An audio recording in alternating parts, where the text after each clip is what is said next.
नमस्कार दोस्तों। मैं हरिप्रसाद शर्मा, वरिष्ठ अध्यापक विज्ञान, राजकीय उच्च माध्यमिक विद्यालय खारला। ऑनलाइन प्लेटफॉर्म में आपका स्वागत करता हूं। आज अपन क्लास 6 से लेकर जो 10th है उसमें साइंस का एक बहुत ही महत्वपूर्ण टॉपिक है रक्त परिसंचरण सिस्टम, या उसको इंग्लिश में बोलते हैं अपन ब्लड सर्कुलेटरी सिस्टम। इसके ऊपर अपन चर्चा करेंगे। इसमें कौन कौन से अंग काम में आते हैं, कैसे सिस्टम ये काम करता है और कैसे कैसे इसके आगे अपन चर्चा परिचर्चा इसमें करेंगे। तो देखिए, सबसे पहले परिवहन रक्त परिसंचरण सिस्टम होता क्या है। अपने मनुष्य और जीव जंतुओं के शरीर में रक्त पाया जाता है। जो रक्त होता है वो अपने शरीर में कैसे कैसे परिवहन होता है, उसका कैसे कैसे अनेक अंगों तक जाता है, विभिन्न अंगों में उसकी क्या क्रिया प्रक्रिया होती है, उसके लिए एक नलियों का जाल रहता है जिसमें धमनी और शिराएं या रक्तवाहिनियां आती हैं, जिनके बारे में आगे अपन चर्चा करेंगे। तो देखो, इसकी परिभाषा है मनुष्य और जंतुओं के शरीर में भीतर पदार्थों के परिवहन के लिए एक सुविकसित तंत्र होता है जिसे रक्त परिसंचरण तंत्र या ब्लड सर्कुलेशन सिस्टम अपन कहते हैं। तो विभिन्न जंतुओं में दो प्रकार के पाए जाते हैं।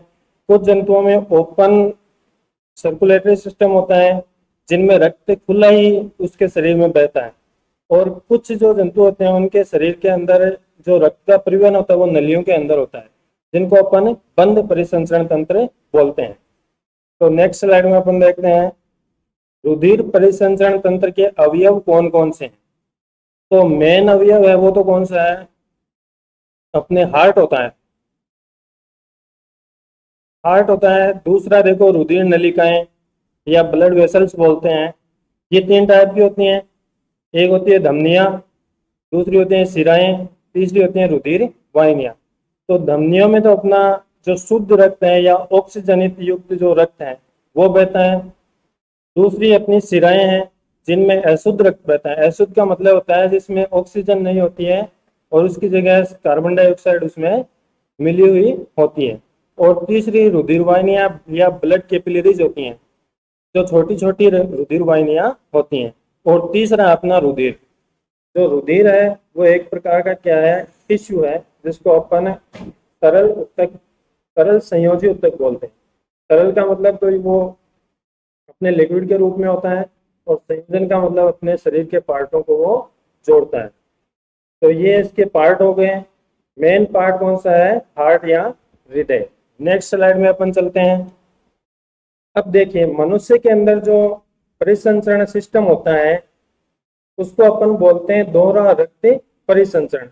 दोहरे का मतलब है अपने जो रक्त का परिसंचरण होता है उसमें एक बार रुधिर है, एक चक्कर के लिए रुधिर है वो अपने हृदय से दो बार गुजरता है, इसलिए इसको बोलते हैं दोहरा रक्त परिसंचरण तंत्र।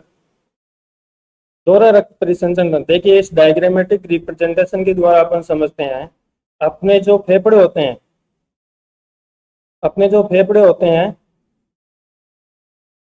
उनमें अपन श्वसन की क्रिया करते हैं। तो अपने जो अपन जो अंदर हवा लेते हैं उसके द्वारा अपने शरीर में फेफड़ों में ऑक्सीजन जाती है, और ऑक्सीजन जाके जो फेफड़ों के चारों तरफ कुपिकाएं होते हैं उनके चारों तरफ अपनी रक्तवाहिनियां लिपटी हुई रहती हैं।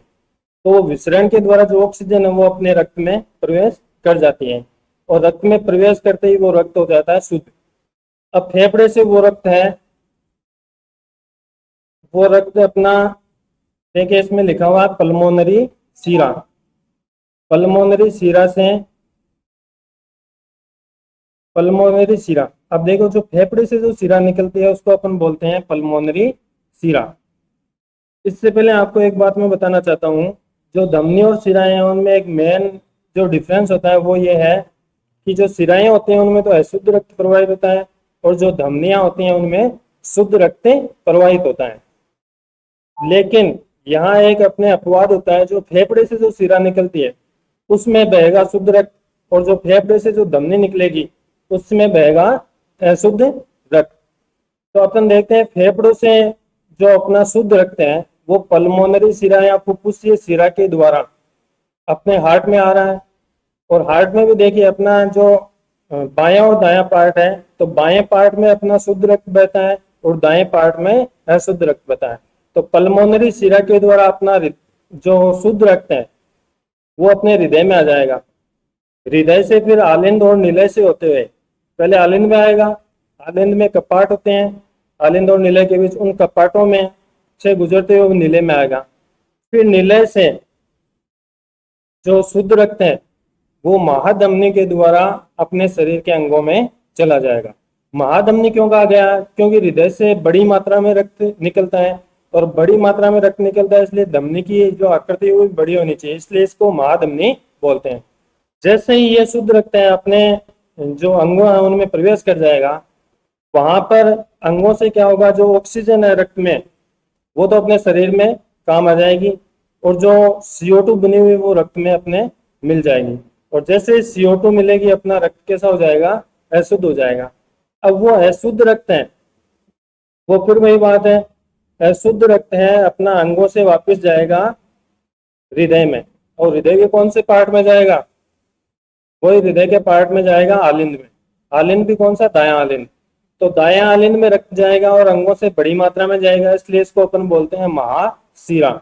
और शिरा का मतलब क्या है, इसमें अशुद्ध रक्त होता है।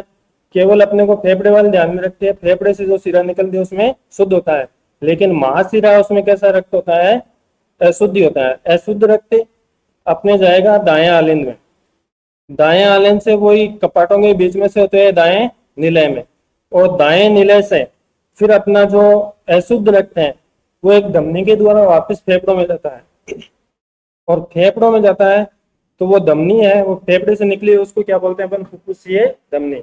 तो एग्जाम में मेन तो ये क्वेश्चन पूछते हैं, तो फुफ्फुसीय शिरा में कौन सा रक्त बहता है, तो आपको बताना है कौन सा रक्त बहता है, शुद्ध। दूसरा पूछते हैं फुफ्फुसीय धमनी में कैसा रक्त बहता है, तो आपका बताना है अशुद्ध, ठीक है ना।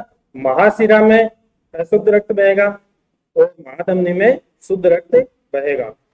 नेक्स्ट स्लाइड में अपन चलते हैं दोस्तों। देखो ये आपको हृदय का जो डायग्रामेटिक रिप्रेजेंटेशन है, कभी कभी एग्जाम में सीधा क्वेश्चन पूछ लेते हैं कि हृदय का नामांकित चित्र बनाइए, तो अपने को ये चित्र बताना है और उसमें जो नाम है वो अपने को सही सही लिखना है।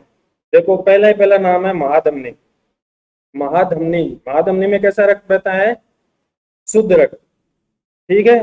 दूसरा नाम इसमें दिया है फुफ्फुसीय धमनियां, जो फेफड़े से धमनियां निकलती हैं। तो धमनियों में वैसे तो शुद्ध रक्त होता है, लेकिन जो फेफड़े से निकलते हैं उसमें कैसा होता है, अशुद्ध होता है। फिर वही फुफ्फुसीय शिरा, बायां आलिंद, बायां निलय, दायां निलय, दायां आलिंद, महाशिरा। आलिंद और निलय के बीच में कपाट पाए जाते हैं, और निलय के बीच में भी कपाट पाए जाते हैं। ऐसे 4 पार्ट हो जाते हैं, ऊपर की ओर 2 आलिंद होते हैं और नीचे की ओर 2 निलय होते हैं। तो ये डायग्राम है, आपको एक बार सरसरी निगाह से इसके जो नाम है वो ध्यान में रखने हैं, कौन कौन से मेन पार्ट हैं उनके नाम जरूर अपने को लिखने हैं। आगे चलते हैं अपन नेक्स्ट स्लाइड में। अब देखिए धमनी और शिराओं में कभी कभी क्या छोटा क्वेश्चन पूछ लेते हैं, अंतर क्या होता है कि धमनी और शिरा में 2 अंतर लिखिए। तो मेन अंतर तो अपन ने पहले ही पढ़ लिया, धमनी में कैसा रक्त बहता है, शुद्ध रक्त, और शिराओं में कैसा बहता है, अशुद्ध। दूसरा अंतर ये देखो, जो धमनी है उसकी दीवारें होती है मोटी और पेशीय, और जो शिरा है उसकी दीवारें पतली और लचीली होती है। तो ये 2 अंतर कभी कभार पूछ लेते हैं, मोस्टली पूछे जाते हैं, तो अपने को ये दोनों अंतर ध्यान में रखते हैं। चलिए दोस्तों अगली नेक्स्ट स्लाइड में अपन चलते हैं।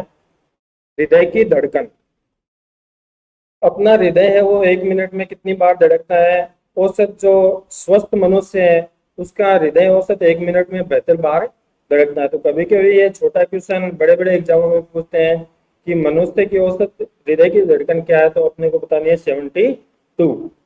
कभी कभी अपन व्यायाम कर लेते हैं या कसरत कर लेते हैं या ऐसा कोई हार्ड वर्क कर लेते हैं, तो उसमें अपनी जो धड़कन है वो बढ़ जाती है, वो 180 तक पहुंच जाती है।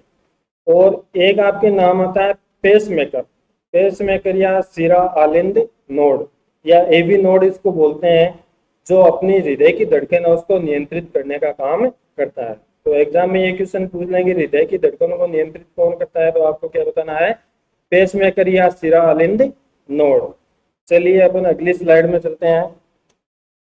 अब देखो रुधिर दाब, अपनी जो धमनी और शिराएं हैं उनमें रुधिर बहता है, तो वो बहते समय क्या करता है, उनकी दीवारों पे दाब डालता है। और उस दाब को अपन कहते हैं रुधिर दाब या ब्लड प्रेशर। देखो स्लाइड में लिखा हुआ सर्वप्रथम एस हेल्स ने 1733 ईस्वी में घोड़े में रुधिर दाब को मापा था। लेकिन इसके नीचे आपके एक नाम लिखा हुआ है स्पिग्मोमेनोमीटर। सबसे इंपॉर्टेंट क्वेश्चन है, 10th की एग्जाम में बार बार पूछा जाता है। आपको ये नाम याद रखना है, स्पिग्मोमेनोमीटर। जो मनुष्य का रुधिर दाब है उसको नापने वाला जो यंत्र होता है उसको अपन बोलते हैं स्पिग्मोमेनोमीटर। अब देखो नीचे इसमें लिखा हुआ है, एक स्वस्थ मनुष्य का रुधिर दाब होता है 120 से 80 एमएम एच जी। मतलब ऊपरी सीमा है वो 120 तक होनी चाहिए और नीचे वाली जो सीमा है वो होनी चाहिए 80। अगर 80 से नीचे है तो आपको हाइपोटेंशन हो जाएगा और 120 से ऊपर है तो आपको हाइपरटेंशन का रोग हो जाएगा। तो ये आंकड़ा आपको याद रखना है, कितना होता है 120 से 80 एच जी। चलिए अपन चलते हैं अब नेक्स्ट स्लाइड में। देखो वही बात, अगर 80 से नीचे किसी का ब्लड प्रेशर चला जाता है तो उस बीमारी को अपन बोलते हैं हाइपोटेंशन या निम्न रक्त दाब। देखो लिखा हुआ यदि कोई व्यक्ति लगातार निम्न रुधिर दाब, अब निम्न का मतलब क्या है कि जो ऊपरी सीमा है वो भी डाउन होती जाएगी और नीचे वाली सीमा है वो भी डाउन होती जाएगी। 100 से ऊपर वाली सीमा 100 से नीचे आ जाए और नीचे वाली जो सीमा है वो 50 के आसपास आ जाए तो उसको अपन बोलते हैं हाइपोटेंशन। और दूसरा शब्द आता है अपने हाइपरटेंशन, उच्च रुधिर दाब। इसमें क्या था, अपनी ऊपरी सीमा है वो 150 या उससे ऊपर पहुंच जाती है और नीचे वाली सीमा है वो 90 के आसपास रहती है, इससे थोड़ी ऊपर चली जाती है। तो इसको बोलते हैं अपन हाइपरटेंशन, चिड़चिड़ापन हो जाता है, ये इसको हाइपरटेंशन बोलते हैं। अब देखो नीचे लिखा हुआ है, एक सामान्य व्यक्ति के 100 मिलीलीटर रक्त में कोलेस्ट्रॉल का स्तर होता है वो होता है 100 से 150 मिलीग्राम। तो ये भी आपको याद रखना है, कोई ज्यादा दिक्कत नहीं आएगी इसमें। लेकिन एक तो स्पिग्मोमेनोमीटर वाला नाम आपको याद रखना है कि रुधिर दाब को नापने वाला यंत्र कौन सा था, ये बार बार पूछा जाता है क्वेश्चन, इस पे आपको फोकस करना है। दूसरा, कभी कभी ये आंकड़ा पूछ लेते हैं औसत मनुष्य का रुधिर दाब कितना होता है, तो आपको याद रखना है 120 से 80 एमएम एच जी। चलो अपन चलते हैं अब आगे। एक नाम है इलेक्ट्रोकार्डियोग्राफ। इलेक्ट्रोकार्डियोग्राफ ये भी एक चिकित्सकीय उपकरण है जो मनुष्य की धड़कन होते हैं उसमें विद्युत परिवर्तन रिकॉर्ड किए जाते हैं। मतलब इस उपकरण के द्वारा अपने हृदय की जो धड़कन है उसके विद्युतीय परिवर्तन है वो रिकॉर्ड किए जाते हैं, जिसको अपन इलेक्ट्रोकार्डियोग्राफ बोलते हैं। अब आगे देखते हैं। तो दोस्तों आपको ये वीडियो कैसा लगा इसके बारे में आप बताना, इसको लाइक और सब्सक्राइब करना है और अगर कोई दिक्कतें हैं तो आप बता सकते हो। और खाकला स्कूल में आपका हार्दिक स्वागत है। ऐसे ही वीडियो आपके पास हर सब्जेक्ट के रोज अवेलेबल होते रहेंगे। थैंक्स, धन्यवाद।